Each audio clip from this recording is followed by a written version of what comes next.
Investing for the New Cold War by www.profitableinvestingtips.com. Throughout the Cold War, defense stocks were routinely good investments. Eastern Europe, the USSR, and China presented no investment opportunities. The U.S. had virtually no trade or business relationships with its Cold War opponents. Today, we are transitioning into a new Cold War in which Eastern Europe is part of NATO and the U.S. has substantial investments and trade relationships with China and still to a degree with Russia. Investing for a new Cold War with China and Russia when China is the dominant industrial power in the world presents challenges for the investor. Isolation will not work as a Cold War strategy. The North won the American Civil War with the use of the Anaconda Plan.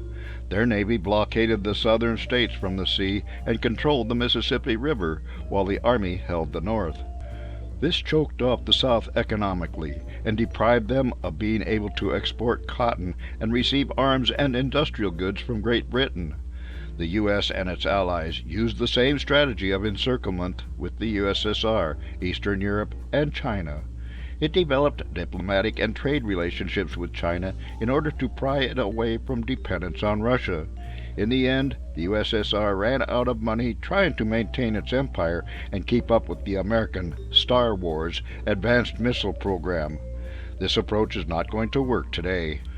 During this Cold War, the U.S. will need to reestablish much of the industrial base that it gave away to China over the last 50 years, while still maintaining the trade ties that make sense. This fact will govern much of where the profits will be for investing as relations between the U.S. and China get colder and colder. Who sides with whom in the new Cold War?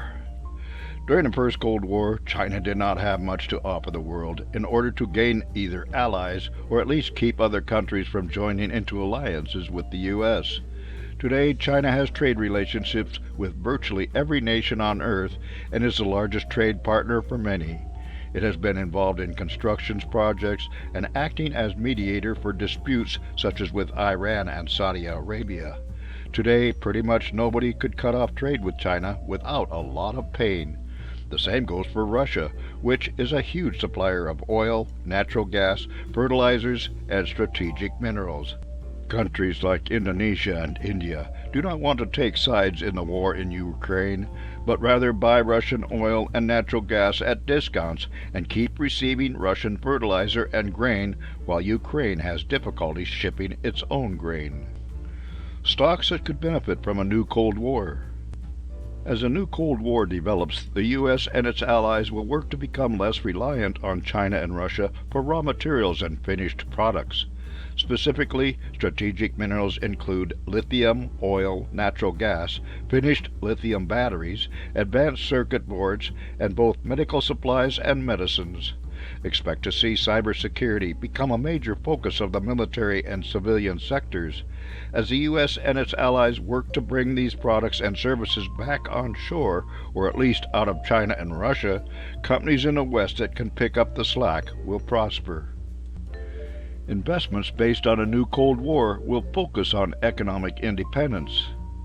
Yahoo Finance lists a number of specific investment opportunities, including Qualys and similar IT security companies.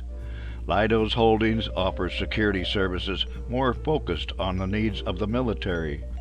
Livent Corporation makes chemicals and polymers used in conjunction with lithium batteries. Booz Allen Hamilton Holding Corporation is highly integrated into the military-industrial complex, providing engineering, digital solutions management, and technological consulting, analytics, and cybersecurity services. Albemarle Corporation develops and manufactures specialty chemicals worldwide. Its lithium segment provides lithium compounds like lithium carbonate, lithium hydroxide, lithium chloride, and lithium specialties. Raw material and industrial investments for a new Cold War. Fortinet is another cybersecurity firm. Raytheon is an obvious choice as a major defense contractor. Caterpillar is a clear choice as the leading producer of construction and mining equipment, a wide range of engines and transmissions, as well as specific vehicles for the U.S. military. Freeport-McMoRan is an American company engaged in mining worldwide, and an ideal choice, things like lithium mining, when the U.S. pivots away from China and Russia as suppliers of strategic minerals. Palo Alto Networks is one more cybersecurity firm that will benefit as the U.S. beefs up its cyber systems. One way to invest for a new Cold War could be to focus on the revamping of American infrastructure necessary to make the country more competitive again and strategically sound. For more insights and useful information about investments and investing, visit www.profitableinvestingtips.com.